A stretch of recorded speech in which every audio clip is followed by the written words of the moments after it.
그래서 이렇게 사연을 몇 자 적어 보내봅니다. 먼저 저를 소개하자면 저는 60대 중반인 여자입니다. 젊은 시절부터 요식업을 시작했어요.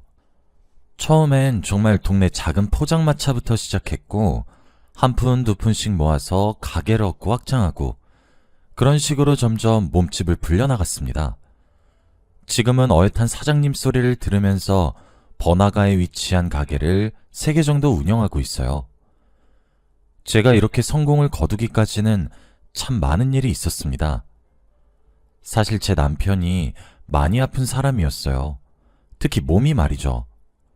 남편과 저는 연애를 하다 결혼을 해서 아이도 낳고 매우 잘 살고 있었습니다.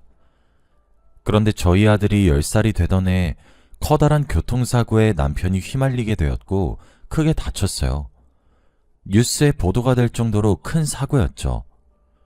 트럭 운전자가 졸음운전으로 중앙선을 침범했고 그로 인해 6중 추돌 사고가 났거든요. 남편은 급하게 병원으로 옮겨졌지만 오른쪽 다리를 허벅지까지 절단해야만 살 수 있었습니다. 다른 방법은 전혀 없었어요. 이미 한쪽 다리의 신경이 모두 죽어버렸다 하셨죠. 반대쪽 다리를 절단하지 않는 것이 기적이라 하실 정도였습니다. 남편은 그렇게 하루아침에 한쪽 다리를 잃었어요. 그리고 참 많이 망가졌었습니다. 원래 남편은 반짝반짝 빛이 나던 사람이었어요. 자존감도 높았고 항상 긍정적인 사람이었죠. 하지만 며칠 사이 몸이 비정상적으로 변하고 나니 딱 미치려고 하더라고요. 제가 젊었던 시절이면 또 모르겠죠. 하지만 저와 남편 사이에 우리 아들이 하나 있으니 몸이 다소 불편해졌다 하더라도 제가 어떻게 남편을 버리겠습니까? 내 남편이고 내 아이의 아버지인데. 그렇게 남편을 보듬었습니다. 사실 남편은 원래 영업직에 종사하고 있었어요. 게다가 화술도 좋고 밝고 긍정적인 에너지를 뿜어내는 사람이었기 때문에 회사에서도 촉망받는 인재에 가까웠습니다. 심지어 승진을 코앞에 두고 사고에 휘말리면서 몸이 불편하게 변했었죠.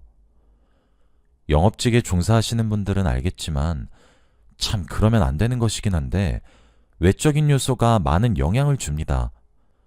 결국 회사 측에서 위로금과 퇴직금을 두둑하게 챙겨주는 조건으로 남편에게 퇴사를 권유했었죠. 남편은 그렇게 서서히 속에서부터 망가지기 시작했습니다. 저희 집은 원래 남편의 외벌이로 생활을 했었어요. 저는 가정주부였거든요. 남편은 회사를 그만두고 집에서 짬짬이 외주를 받아 번역일로 소일거리를 하기 시작했어요. 그래도 세 식구가 먹고 살기엔 턱없이 부족했어요. 앞으로 아이의 학비도 생각하면 나갈 돈은 써도 부족할 텐데 싶었거든요. 그렇게 일을 하기 시작했습니다. 남편의 퇴직금을 탈탈 털어 동네 작은 술집을 개업했어요. 낮에는 밥집으로, 밤에는 술집으로 장사를 했죠. 동네 장사여서 그런 것도 있었겠지만 제 요리 솜씨가 좋다는 평가를 많이 받습니다. 제가 그렇게 음식 장사를 시작한 것은 옳은 선택이었고 동네에서 가장 인기 좋은 술집이 되었죠. 점점 가게에 쏟아야 하는 시간도 늘어났어요. 물이 들어왔을 때 노를 젓는다고 가게를 번창하려면 노력이 필수였으니까요. 하지만 이런 저를 탐탁치 않게 여기는 사람이 하나 있었는데 그 사람은 남편이었습니다. 남편은 몸이 불편해지고 난 뒤 성질머리가 점점 꼬여갔어요. 낮부터 밤까지 남편이랑 우리 아들 먹여 살리겠다고 아등바등 애를 쓰면 고마워하거나 미안해할 줄 알았는데 바람났냐고 사람을 온종일 쪼아대는데 딱 미칠 것 같더라고요. 남편의 심정이 이해가 되지 않았던 것은 아니었습니다. 하루아침에 신체가 불편해졌는데 사람이 어떻게 안 미치고 배기겠어요? 그런데 그 화살이 죄다 저에게 쏟아지니 정말 죽고 싶더라고요. 남편이 저를 그렇게 못살게 굴지 않아도 제가 원래 일을 하며 살았던 사람이 아니라 매일 몸살에 시달리고 체력이 딸려서 힘들어 죽겠는데 사람을 그렇게 쪼아대니 하루는 그런 남편이 이해가 되더라도 다음 날은 그런 남편이 야속하게 느껴졌고 미친 듯이 화가 났습니다. 안 그래도 힘든 상황 도와주면 좀 좋냐고요. 남편은 사고 이후 피해망상과 자격지심이 극대화되었고 그건 아들과 제가 감당해야 했죠. 어떤 날은 울면서 미안하다 매달리다가도 다음 날엔 제가 왜 이렇게 늦게 다니는 것이냐며 화를 냈죠. 그러다가도 죽고 싶다면서 죽는 신용을 하기도 하고 제게 미안하다면서 빌기도 했어요.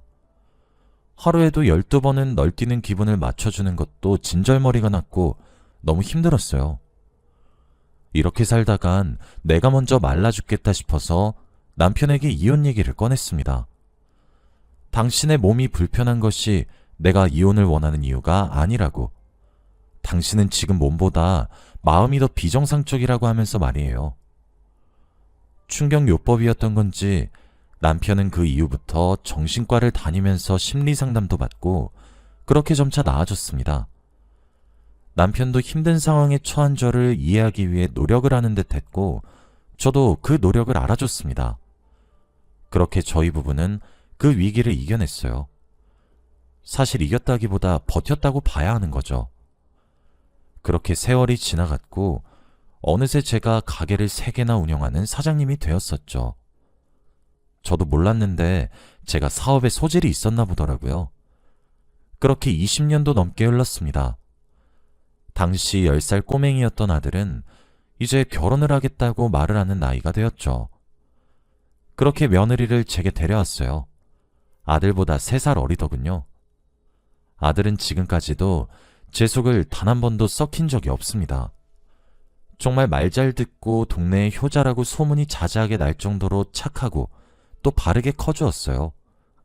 공부도 얼마나 잘했는지 좋은 대학을 좋은 성적으로 졸업해서 지금 전문직에 종사하고 있습니다. 어디 내놔도 기우는 조건이 하나 없는 1등 신랑감인 셈이에요. 남편의 몸이 불편하지만 그렇다고 해서 저희 부부가 아들의 수입에 기대어 사는 것도 아니고 오히려 넉넉하게 지원해 줄 정도로 형편도 여유롭습니다. 그래서 막연하게 아들이 좋은 여자랑 결혼을 하겠구나 싶었어요. 그러면서 며느리 될 사람이라 말을 하며 소개시켜주는 여자를 보는데 진짜 눈에 하나도 차지 않았어요.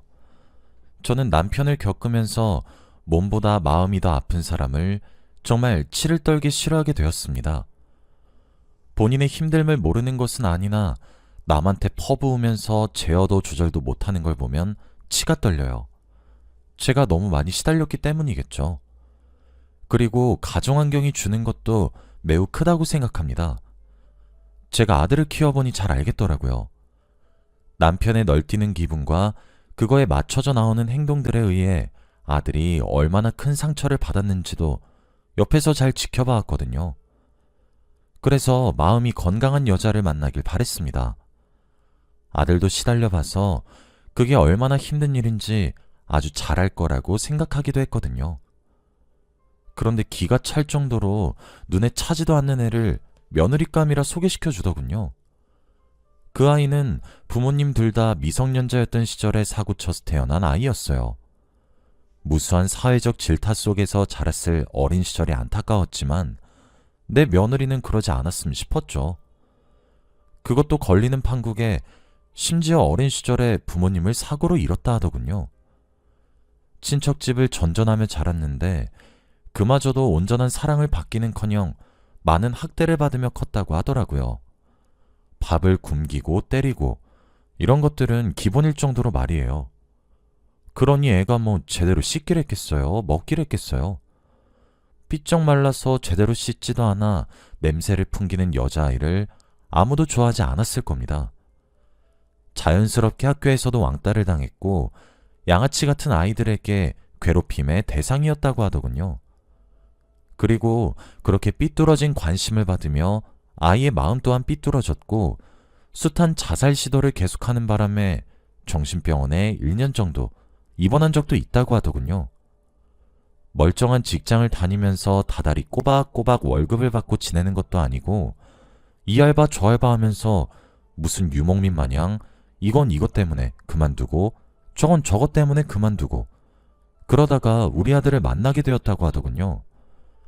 그래서 그런지 성질머리도 굉장히 까칠하고 예민합니다. 제가 무슨 말을 건네도 그걸 고지고대로 들으려 하지도 않고 꼬아서 생각하고 꼬아서 받아들이면 자기 혼자 기분을 나빠해요. 그 모든 것들이 그 아이의 죄는 아니지 않냐고 이렇게 생각하시는 분들도 있으시겠죠? 네, 저도 매우 잘 알고 있습니다. 그 아이라고 부모를 잃고 싶었겠어요? 학대를 받고 싶었겠어요? 왕따를 당하고 싶었겠냐고요? 또 죽음으로 모든 것들을 회피하고 싶었겠습니까? 저도 머리로는 잘 알아요. 제 며느리가 아니라 아는 사람의 이야기였다면 눈물을 훔칠 정도로 안타깝다는 생각도 물론 들어요. 그런데 그게 다른 사람이었으면 좋겠지 제 아들이 평생을 함께할 반려자는 아니었음 하는 거예요. 그 아이의 죄는 없죠. 그런데 저는 마음이 망가진 남편을 20년 넘게 겪어와서 누구보다 잘 알아요. 건강하지 않은 마음을 가진 사람과 부대끼며 사는 게 얼마나 힘든지요. 저는 그래도 아들의 얼굴을 보면서 버틸 수라도 있었죠. 가시밭길로 걸어가는 내 새끼가 뻔히 보이는데 어떤 부모가 그 앞길을 가로막지 않을 수 있겠습니까? 사회생활하는 것조차 버거워서 프리랜서로 일을 하는 그 아이가 어떻게 앞으로 평생을 견디겠나 싶었어요. 사람이 처하는 환경은 항상 유동적입니다.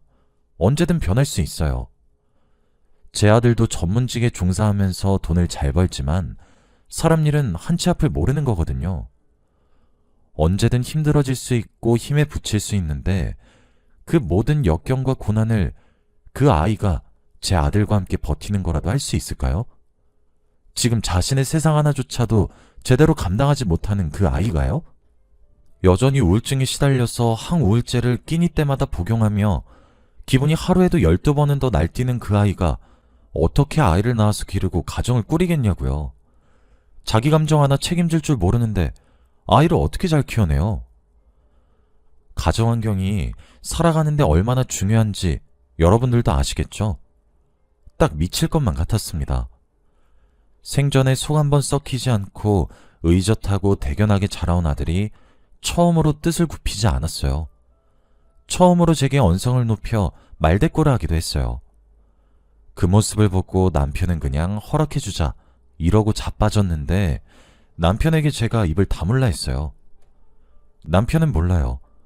본인은 남 탓을 하는 사람이었으니까요. 그런데 탓을 받는 사람의 입장은 정말 딱 미칠 것 같습니다. 이 결혼은 절대 허락할 수가 없었어요.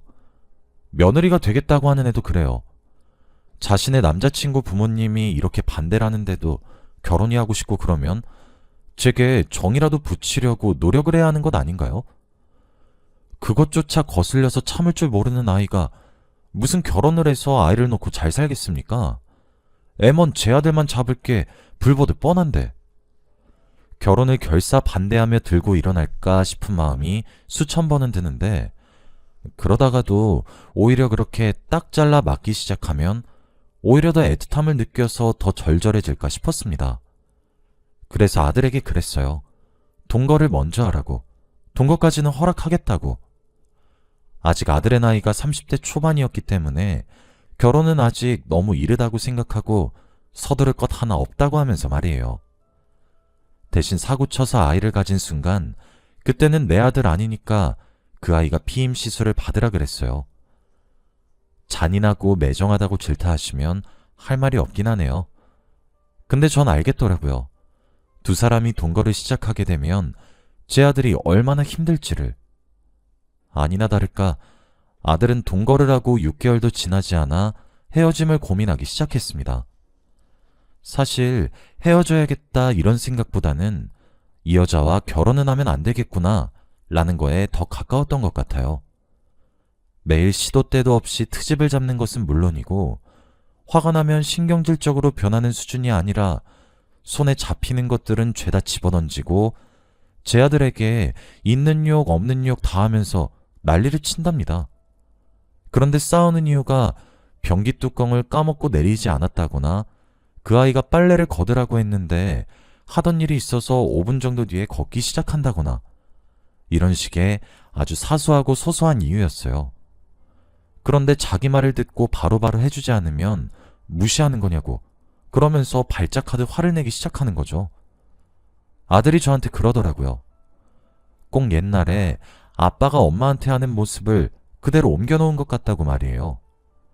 물론 지금 제 남편이 제게 저런다는 것은 아닙니다. 저도 끊임없이 사랑을 표현하며 보듬었고 남편도 정말 많이 그리고 꾸준하게 노력을 했어요. 마음이 건강했던 사람도 그런 피해망상적인 사고에서 빠져나오는데 10년 가까이 걸렸습니다. 남편은 이제 자신의 몸이 불편한 사람이란 것을 받아들였고 그 한계 속에서 최선을 다해 살려고 노력해요. 하지만 이렇게 변하기까지 적지 않은 시간이 소요된 것도 맞죠. 그 아이는 남편보다 더 오래 걸리겠죠. 아들도 동거를 시작하면서 그것을 알아챈 듯 했죠. 아들은 그 아이에게 상처받아 울기도 했고 화를 내기도 했고 힘들어했으며 상처도 받았어요. 마치 옛날에 저와 같은 모습처럼 말이에요. 진짜 하나뿐인 제 아들을 무슨 쥐를 잡듯 잡으려 드는데 다 떠나서 같은 여자가 보더라도 진짜 질리도록 집착하고 그러더라고요. 아들의 죄책감이라도 덜어주기 위해 저는 비정하게 말했어요. 그 아이는 며느리감으로 받아들일 수 없으니 헤어지라고 강요를 했죠. 제 강요에 못 이기는 척 헤어지길 바랬거든요. 그 아이가 우리 아들을 탓하는 순간이 온다면 저를 핑계 삼길 바라기도 했고요. 그 아이도 보통 내기는 아니었던 것인지 아들과 헤어지고 제게 참 입에 담기 힘든 내용의 메시지가 오기도 했고 다음 날에 죄송하다는 말이 담긴 장문의 메시지가 오기도 했어요. 그렇게 두 사람은 결국 동거를 시작한 지 8개월 만에 헤어지게 되었고 그게 지금으로부터 약 3달 정도 전에 일어난 일입니다. 아들은 여전히 힘들어하고 있습니다. 새벽에 목이 말라 물을 먹기 위해 밖으로 나갔더니 아들의 방으로부터 작은 흐느낌의 소리가 들려왔어요. 엄마가 된 마음으로 참 우리 아들의 사랑의 열병이 참 아프겠구나 싶어서 마음이 참 아팠습니다. 그러다 며칠 전 제게 아들이 말을 하더라고요. 선자리를 봐달라고 말이에요. 아직 준비되지 않은 것 같으니 천천히 만나보라고 이야기를 했는데 아들이 그러더군요. 아니에요, 엄마. 엄마 말이 결국 다 맞았어요. 하긴 그동안 엄마가 틀린 적이 없는데 왜 제가 진작에 안 들었던 걸까요? 뭐에 씌었던 것처럼. 그냥 선볼래요. 저도 몸도 마음도 건강한 사람 만나고 싶어요. 그냥 제가 그러고 싶어요. 라고요. 아들의 뜻이 확고해 더 말리지 못해서 차일피일 미루고 있지만 곧 선자리를 하나 만들어야지 싶기도 해요. 그런데 이게 진짜 잘하는 짓인지 모르겠습니다. 그리고 아들이 받은 상처만큼 제 남편도 상처를 크게 받았더라고요. 그 여자아이가 아들에게 하는 행동거지를 보고 아들이 상처받아 저한테 하소연을 하기도 하고 술을 먹고 들어와 주정을 피우기도 해서 그런지 그걸 보고 과거 생각이 많이 났나 보더라고요. 요즘 들어서 제게 과거에 했던 것들이 잘못이었다 생각은 했지만 크게 와닿나 봅니다. 매일 제게 앞으로 더 잘해주겠다 약속을 하기도 하고 미안했다고 마음고생 심하게 했을 것 같다며 제 손을 잡아주기도 하고 절 꼭 안아주기도 하거든요. 그런 말이 참 고맙게 느껴지기도 합니다. 이제라도 내 마음을 알아주는구나 싶어서요. 요즘엔 정말 살맛이 안 나요. 집안에 남자라곤 딱 둘 있는데 아들이라는 놈은 매일 눈물바람에 상처받은 티를 폴폴 내면서 훌쩍이고 앉아있고 남편이란 놈은 미안했다며 찔찔 짜고 앉아있으니까 살맛이 안 납니다. 집에 들어가면 그 무거운 공기에 숨이 턱턱 막힐 지경이에요. 아들이 하는 짓을 보면 남편을 쏙 빼다 박은 게 쟤도 참 피곤한 스타일이구나 싶다가도 뒤늦게 사랑 때문에 아파하는 아들을 보면 귀엽게 느껴지기도 하고 그렇네요. 저는 어떻게 해야 할지 모르겠어요. 그저 시간이 약이겠거니 조금만 참아보자. 조금만 지나면 다 괜찮아지겠거니 하면서 그저 묵묵히 제 자리를 지켜가며 열심히 돈만 벌고 있습니다. 저희 집안이 유독 남자들이 감수성이 높은 것 같다는 생각도 드는 요즘이네요. 여기까지가 제 이야기입니다. 요즘 제 속도 말이 아니라서 이렇게 하소연을 해봤어요. 막상 이렇게 해보니까 신기하고 재밌네요. 속이 조금 풀린 듯한 기분이 들어요. 긴 이야기 들어주셔서 정말 감사드리고 여러분들 가정엔 평화가 가득하시길 바랍니다.